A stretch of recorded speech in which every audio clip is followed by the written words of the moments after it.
सर्वेभ्यो नमो नमः। आज हम सेमुशी कक्षा 10वीं के तिरुवल्लुवर द्वारा रचित ग्रंथ तिरुक्कुरल के से उद्धृत आपके पाठ्यक्रम में स्थित नवमा पाठ सूक्तयः के अभ्यास प्रश्नों को हम हल करेंगे। इससे पहले मैंने इस पाठ को एक्सप्लेन करते हुए 3 वीडियो यूट्यूब पर अपलोड किए थे। उन तीनों वीडियो के लिंक आपको इस वीडियो के डिस्क्रिप्शन में मिल जाएगा। मैं संग्राम सिंह, प्रशिक्षित स्नातक शिक्षक, केंद्रीय विद्यालय संगठन, आपका अपनी कक्षा में हार्दिक अभिनंदन करता हूं। अभ्यास सूक्तय पाठ के अभ्यास। सर्वप्रथम प्रश्नानाम उत्तरम एक पदेन दीयताम। प्रश्नों के उत्तर आपको एक पद में देना है। Answer in one word, only एक शब्द में आपको आंसर देना है। इसमें सबसे पहला प्रश्न है, पिता पुत्राय बाल्ये किम यच्छति। पिता पुत्राय बाल्ये, पिता पुत्र को बचपन में किम क्या यच्छति देता है। क्या देता है? तो पाठ में हमने पढ़ा था पिता पुत्र को बचपन में विद्याधन देता है, तो इसका उत्तर होगा विद्याधनम। अगला प्रश्न है, विमूढ़धि अर्थात मूर्ख बुद्धि वाला, कीदृशिम कैसे वचनों को परित्यजति छोड़ देता है। मूर्ख बुद्धि वाला कैसे वचनों को छोड़ देता है? तो मूर्ख बुद्धि वाला अच्छे वचनों को, धर्म से युक्त वचनों को, अच्छी वाणियों को छोड़ देता है। तो इसका उत्तर होगा आपके पाठ के अनुसार, श्लोक के अनुसार, धर्म प्रदाम। अगला प्रश्न है, अस्मिन लोके, इस लोक में, के एव कौन ही चक्षुष्मन्तः आंखों वाले, नेत्रों वाले, प्रकीर्तिता कहे गए हैं। इस लोक में कौन आंखों वाले कहे गए हैं? तो श्लोकानुसार इस संसार में विद्वानों को ही आंखों वाला कहा गया है। जैसा कि आपने श्लोक में पढ़ा था, विद्वान आंखों वाले होते हैं क्योंकि वो हर चीज को सही प्रकार से उसका तत्वार्थ का निर्णय करते हुए देख पाते हैं। बाकी और जो लोग हैं वो तो सब, उनके मुख पर तो आंखें नाम मात्र की होती है। तो इस प्रश्न का उत्तर होगा आपके विद्वांसः। अगला प्रश्न, प्राणेभ्यो अपि, प्राण से भी बढ़कर कौन रक्षा करना चाहिए। प्राण से भी बढ़कर किसकी रक्षा करनी चाहिए? अपने प्राणों को से भी बढ़कर किसकी रक्षा करनी चाहिए? तो अपने प्राणों से भी बढ़कर रक्षा अपने आचरण की करना चाहिए, सदाचरण की करना चाहिए। तो इसका उत्तर होगा सदाचार, आचार, आचारः सदाचारः। अगला प्रश्न, आत्मनः श्रेय, स्वयं का कल्याण इच्छन चाहने वाले मनुष्य कीदृशम कर्मम, कैसे कर्म नहीं करने चाहिए। अपना कल्याण चाहने वाले मनुष्य को कैसे कर्म नहीं करना चाहिए? पहले तो जो स्वयं का कल्याण चाहता है उसको दूसरों का भी कल्याण करना चाहिए, दूसरों का बुरा नहीं करना चाहिए। तो कैसा कर्म नहीं करना चाहिए? अहितकारी, दूसरों का जिसमें अहित हो। तो इसका उत्तर होगा अहितम। अगला प्रश्न, वाची किम भवेत, वाची वाणी में, किम क्या होना चाहिए, वाणी में क्या होना चाहिए। तो वाणी में क्या होना चाहिए? सरलता होनी चाहिए, मधुरता होनी चाहिए, शोभा होनी चाहिए। तो वाणी में क्या होनी चाहिए? सरलता। और सरलता से संबंधित इस पाठ के अंदर क्या शब्द दिया हुआ है? अवक्रता। तो इसका उत्तर होगा आपके अवक्रता। द्वितीय प्रश्न है, स्थूल पदानी अर्थात इसको आप रेखांकित पद भी आपके एग्जाम में आ सकता है। स्थूल पद मतलब बोल्ड होके, हाईलाइट होके जो शब्द होगा उसके आधार पर आपको प्रश्न निर्माण करना है। तो इसके अंतर्गत हम देखते हैं, जैसे, यथा। सबसे पहले इसने उदाहरण दिया है, विमूढ़धि पक्वम फलम, पके हुए फलों को, परित्यज छोड़ करके, अपक्वम फलम भुंगते, बिना पके हुए फल खाता है। तो देखो स्थूल पद कौन सा है? स्थूल पद आपके ये है, विमूढ़धि, जो हाईलाइट हो रहा है। तो इसके आधार पर आपको प्रश्न निर्माण करना है। तो विमूढ़धि करता है, तो कर्ता के स्थान पर कर्ता प्रथमा विभक्ति एक वचन, तो इसके स्थान पर होगा क। तो पूरा प्रश्न बनेगा, क पक्वम फलम परित्यज अपक्वम फलम भुंगते। आगे बढ़ते हैं। इसमें आपके 5 प्रश्न हैं। पहला है, संसारे विद्वांस। अब देखो विद्वांस क्या है? ये स्थूल पद है, इसके आधार पर आपको प्रश्न बनाना है। तो संसारे विद्वांस ज्ञान चक्षुभी नेत्रवंत कथ्यन्ते। तो संसार में विद्वानों को ही नेत्रवंत, आंखों वाला कहा गया है। किसको कहा गया है? विद्वानों को। तो इसके आधार पर आपको प्रश्न बनाना है। तो देखो विद्वांस, पहले आपको इसकी प्रकृति देखनी होगी, इसका पद परिचय देखना होगा, क्या होगा। तो विद्वत शब्द में प्रथमा विभक्ति बहुवचन है, तो प्रश्न जो बनेगा वो किम शब्द से बनेगा। तो किम शब्द प्रथमा विभक्ति बहुवचन क्या होगा, कह, कौ, के। तो इस विद्वांस के स्थान पर आ जाएगा आपके के। तो प्रश्न बनेगा संसारे के ज्ञान चक्षुभी नेत्रवंत कथ्यन्ते। इस विद्वांस के स्थान पर आ गया आपके ये के।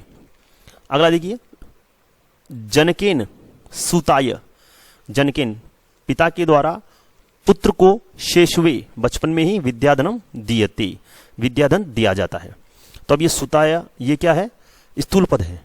तो इसके स्थान पर आपको शब्द प्रयोग करते हुए, किम शब्द रूप का प्रयोग करते हुए प्रश्न बनाना है। तो सुताय, पहले इसमें देखिए, इसमें है चतुर्थी विभक्ति एक वचन। क्यों, दा धातु के योग में हमेशा चतुर्थी विभक्ति होती है।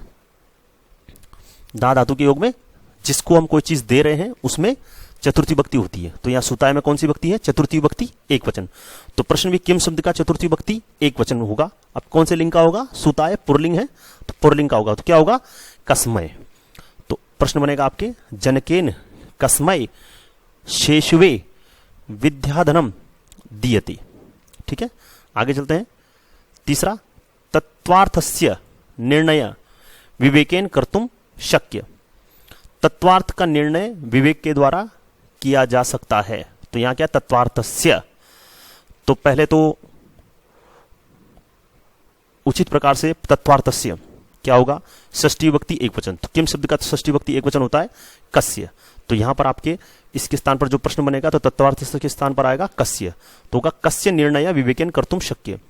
एक दूसरा तरीका भी ये है, अगर आपको किम शब्द के रूप पता नहीं होते तो कुछ शॉर्ट फॉर्म होते हैं। जैसे किसी शब्द के पीछे यहां पर जैसे स्य लगा हुआ है, अगर स्य लगा हुआ है और वो स्थूल पद है तो आप उसके स्थान पर कस्य लिख दो। ठीक है, ये हालांकि तरीका गलत है, ऐसा नहीं करना चाहिए, परंतु परीक्षा की दृष्टि से कुछ शॉर्ट ट्रिक होते हैं, उसके अंतर्गत ये आता है। ठीक है, आगे बढ़ते हैं। धैर्यवान लोके परिभवम न प्राप्नोति। तो आपको स्थूल पद पर जाना है, उसका लिंग विभक्ति वचन देखना है। तो लोके, लोके रामे, सप्तमी विभक्ति एक वचन। तो सप्तमी विभक्ति एक वचन जब आता है, सप्तमी विभक्ति का प्रयोग जब होता है तो ज्यादातर वो स्थान का नाम, जैसे लोके ये एक स्थान का नाम है। अगर कोई स्थान संबंधी शब्द हो तो आप वहां पे कुत्र का प्रयोग कर सकते हैं। फिर भी समझ में नहीं आ रहा है तो सप्तमी विभक्ति एक वचन का रूप आप ले सकते हैं कस्मिन। ठीक है, तो इसका प्रश्न बनेगा आपके धैर्यवान, या तो कुत्र आप लीजिए, कुत्र परिभवम न प्राप्नोति, या कस्मिन परिभवम न प्राप्नोति।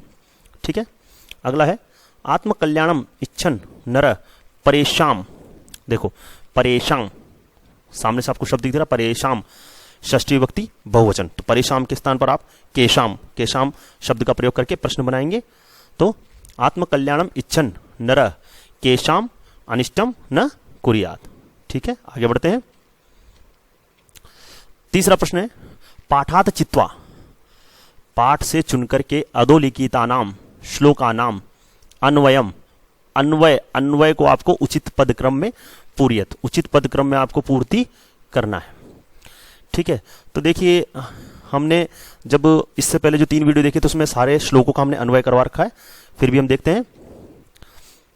पहला प्रश्न है पिता खाली जगह बाल्ये महत विद्याधनम यच्छति अस्य पिता किम तपः तेपे इत्युक्ति। ठीक है, अब यहां पर आते हैं, देखो हम पिता, पिता, बाल्य, बाल्य, बाल्य, महत, महत, विद्याधनम, विद्याधनम, यच्छति, यच्छति, बचा क्या, पुत्राय। तो यहां पर क्या आएगा आपके, पुत्राय।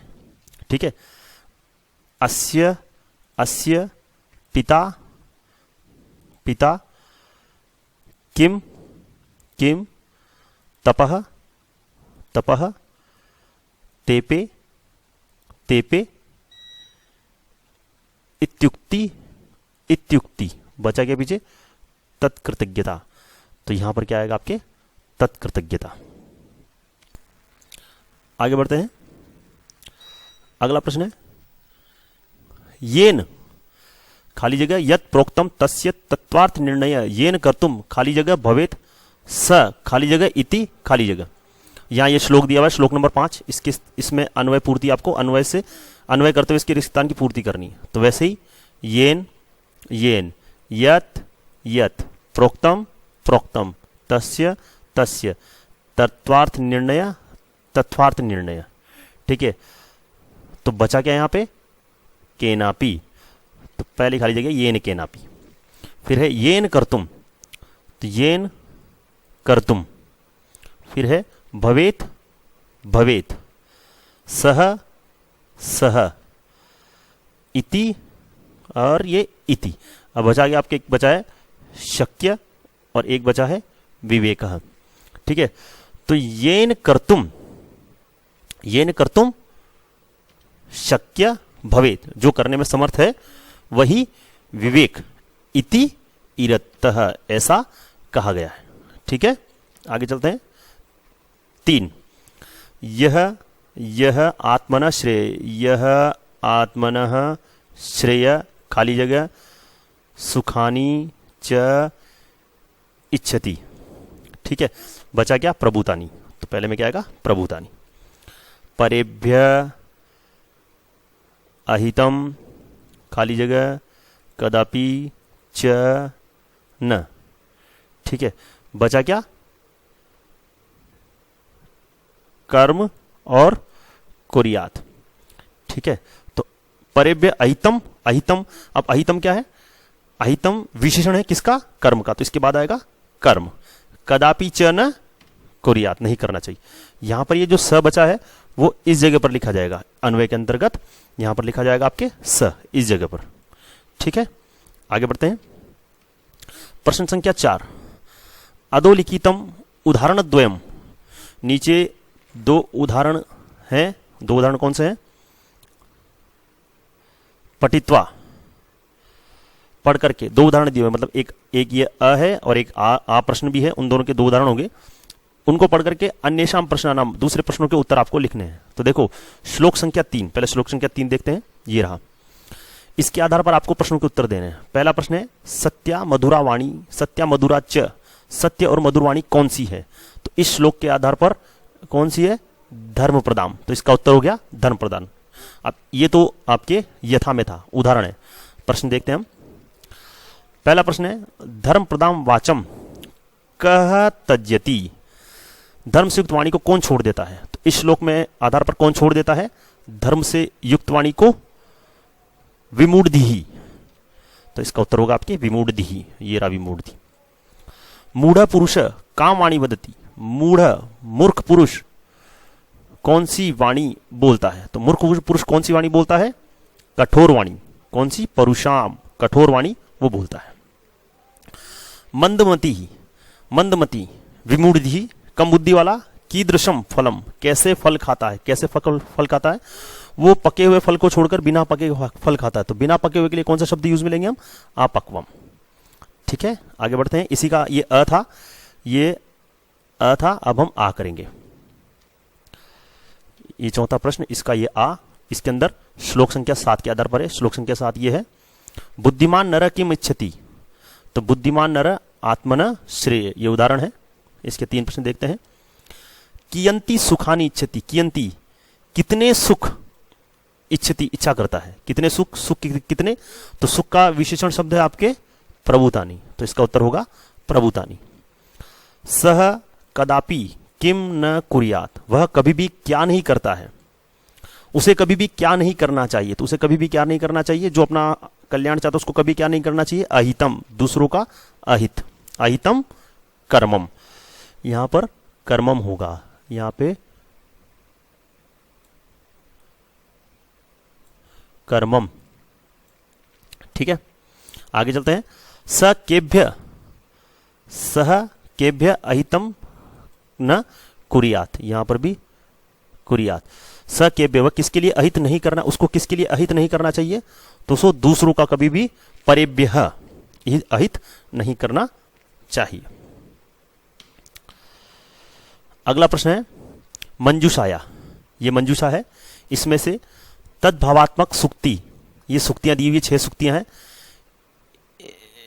तद्भावात्मक सुक्ति विचिंत्य, ये 3 सुक्तियां हैं, ये 3 आपके पाठ में दिए हुए हैं।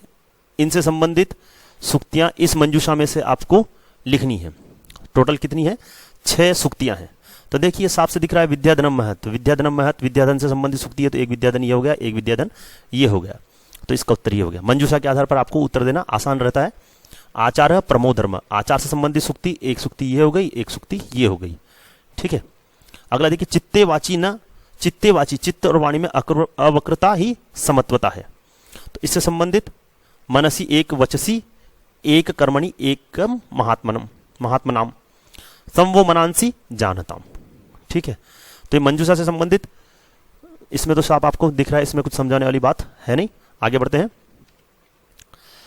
अधोलिखिता नाम शब्दानाम, देखो इसमें अ दिया हुआ है, इसमें दो प्रश्न है अ और आ। अधोलिखिता नाम शब्दानाम पूरतः उचितम विलोम शब्दम, विलोम शब्द कोष्टक में आपको चुन करके लिखना है। हाँ, ये जो प्रश्न है, ये 6 प्रश्न है, इनके ये ऑप्शन दिए हुए, इसमें से आपको सही उत्तर आपके लिखना है। तो आपको क्या लिखना है सही उत्तर में? विलोम शब्द। तो जैसे पक्वा, तो पक्वा का विलोम अपक्वा, पाठ के आधार पर अपक्वा, परिपक्व तो होगा नहीं, क्वथित भी होगा नहीं, तो इसका उत्तर होगा अपक्वा। विमूढ़ मूर्ख बुद्धि वाला, तो इसमें सुधी, निधि तो खजाना होता है, मंददी विमूढ़ हो गया, तो यहां पर उत्तर होगा आपके सुधी। कातर कायर डरपोक, इसका विलोम, ठीक है। अकरुण नहीं, अधीर, धीर का विलोम होगा अधीर, करुण का विलोम होगा अकरुण, और कातर का होगा अकातर, तो यहां पर सही उत्तर है अकातर। कृतज्ञता, कृतज्ञता एहसान करना, ठीक है, तो यहां पर है कृपणता, कृपणता तो उधार लेना, कंजूसी, सॉरी, कातरता कायरता, तो कृतज्ञता का विलोम होगा कृतज्ञता। आलस्यम, आलस्य, उद्विग्नता नहीं, विलासिता नहीं, आलस्य मतलब कार्य नहीं करना, और उद्योग मतलब कार्य करना, तो अपोजिट क्या हो गया आलस्य का? विलोम शब्द क्या हो गया? उद्योग। परुषा, परुषा कठोर, कठोर का विलोम सीधा सा आपको दिख रहा है कोमला, ठीक है। इसके पश्चात है आ में आप देखिए अधोलिखिता नाम शब्दानाम, ये मंजूषा दी हुई है। इन शब्दों में से 3 समानार्थक मतलब 3 पर्यायवाची शब्द, समानार्थक शब्द आपको मंजूषा में से चुनकर लिखना है। किनका? ये 6 प्रश्न है, इनके 3 पर्यायवाची समानार्थक शब्द आपको इस मंजूषा में से देखकर लिखना है। तो सबसे पहले लिखते हैं हम प्रभुतम, प्रभुतम मतलब अधिक। तो देखो पहले आपको जो मंजूषा में शब्द होते हैं उनका सबका अर्थ आपको आना चाहिए, ठीक है, जितना आता है उतना हम देखेंगे। तो प्रभुतम, प्रभुतम का मतलब होता है अधिक। तो देखिए यहां पर लोचनम, नेत्रम, ठीक है, ये है नेत्रम, ये भी नेत्रम। भूरी, भूरी, शुभम, परिषद, मानसम, मनः, सभा, नयनम, आननम, चेतः, विपुलम, संसत, वक्त्रम, वदनम, शिवम, कल्याणम, बहु। प्रभुतम का मतलब होता है अधिक, तो देख अधिक से संबंधित शब्द है एक तो बहु, एक विपुलम, विपुल का मतलब भी अधिक, और एक भूरी, भूरी प्रशंसा, अधिक प्रशंसा, ठीक है, ठीक है, बहु, भूरी और विपुलम। अगला है श्रेय। अब ये देखो जो जो होते जा रहे हैं उनको आप हटाते जाइए, भूरी हो गया है, विपुलम बाद में डिस्टर्ब आपको नहीं करेंगे। श्रेय, श्रेय का मतलब हो गया कल्याण, तो कल्याण से संबंधित एक तो एक कल्याण हो गया, ठीक है, एक शुभम हो गया, और तीसरा देखिए आप, तीसरा कौन सा होगा? शिवम, शिवम का मतलब भी कल्याण होगा। देखते हैं सही उत्तर, शुभम शिवम कल्याणम, तो ये भी आपके हो चुका है, शुभम शिवम कल्याणम, ठीक है। अगला है चित्तम, चित्तम का मतलब होता है मन, तो मन, मन से संबंधित शब्द एक ही हो गया मनः, एक हो गया चेतः, और एक हो गया मानसम, ठीक है, मनः चेतः मानसम, ठीक है, ये भी तीनों हो चुके हैं आपके, तो इनको हटाते हैं। अगला है सभा, सभा मीटिंग, सभा में एक तो हो गया परिषद, परिषदी सभा, संसद, संसद भी सभा होती है, और एक और है ये सभा, ठीक है, तो परिषद आपके हो गया, सभा आपके हो गया, और संसद आपके हो गया, संसद परिषद सभा, ठीक है। चक्षुष, चक्षुष का मतलब आंखें, नेत्र, तो ये लोचनम, नेत्रम, और कौन सा होगा?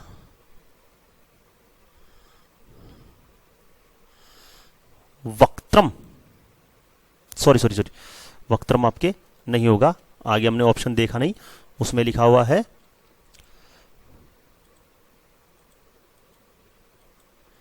नयनम। ठीक है, तो हम लेंगे ये नयनम।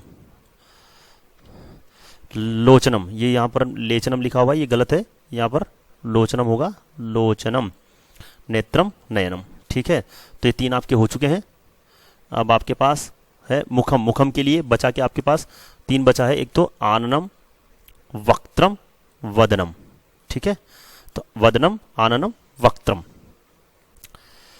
कभी परीक्षा में ऐसा भी हो सकता है कि यहां पर तो आपको पूरे पूरे दिए हैं, वहां पर इससे जितने ऑप्शन, जैसे आपको इन 6 क्वेश्चन के लिए 18 ऑप्शन की जरूरत थी, यहां पर आपको 21 भी दे सकते हैं, 25 भी दे सकते हैं, कंफ्यूज करने के लिए। तो आपको ध्यान से करना है। जैसे हमको ये नयनम दिखा नहीं, वक्त्रम हमने लिख दिया, तो इस तरह से गलतियां हो सकती है छोटी मोटी, तो आपको उस चीज का ध्यान रखना है। आगे चलते हैं। अधस्तात समास विग्रह दियन्ते, ये समास विग्रह दिए हुए हैं 7।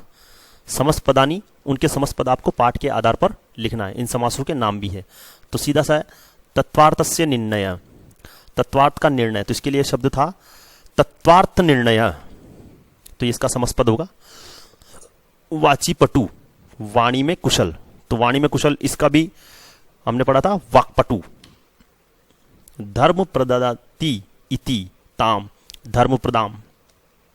न कात्र, अब ये न वाले तो न कात्र, न हितम, अकात्र, अहितम। महान आत्मा येषाम, इसके लिए एक शब्द पढ़ा था हमने महात्मा नाम, महात्मा नाम। फिर है विमूढ़ा धी यस्य स, तो विमूढ़ा धी, विमूढ़ धी, इसके लिए क्या होगा विमूढ़ दीही, विमूढ़ दीही। इसी के साथ आपके 7 प्रश्न समाप्त हुए। आगे आपके इस वीडियो के डिस्क्रिप्शन में मैंने इस पार्ट को जो 3 भागों में विभक्त किया, उसके तीनों वीडियो के लिंक डाले हैं, उनको आप ढंग से समझना, अच्छे से समझना। वो सब समझ लेंगे तो आप प्रश्न उत्तर आसानी से हल कर पाएंगे, एग्जाम में भी अच्छे से हल कर पाएंगे, क्योंकि उसमें हमने विस्तार से श्लोकों को समझा रखा है। अन्वय, अनुवाद, भाव, पदच्छेद, शब्दार्थ, उसमें व्याकरणात्मक प्रश्नों को भी समझा रखा है। जितने भी व्याकरणात्मक प्रश्न इस अभ्यास प्रश्नों में आया, समास विग्रह जो भी उसमें समझा रखे हैं, और उसके अंदर हमने भावार्थ के साथ, भावार्थ को हमने संस्कृत में समझाया है और अनुवाद हिंदी में है, तो आप दोनों तरीके से उसको समझ सकते हैं। परीक्षा में संस्कृत व्याख्या आती है, हिंदी व्याख्या आती है, हिंदी अनुवाद आता है, जैसा भी आता है, नहीं भी आता है तो भी उन अनुवादों के आधार पर आप उससे संबंधित प्रश्नों को हल कर सकते हैं। उसमें हमने श्लोक आधारित प्रश्न जो हैं, जो श्लोक आधारित प्रश्न जो होते हैं, जो परीक्षा में आपके आते हैं, अपठित गद्यांश, पठित गद्यांश, उनको सीखने का भी तरीका उसमें बताया हुआ है। तो आशा है आपको मेरा ये वीडियो पसंद आया होगा। धन्यवाद एवं शुभ दिन। Stay home, stay safe.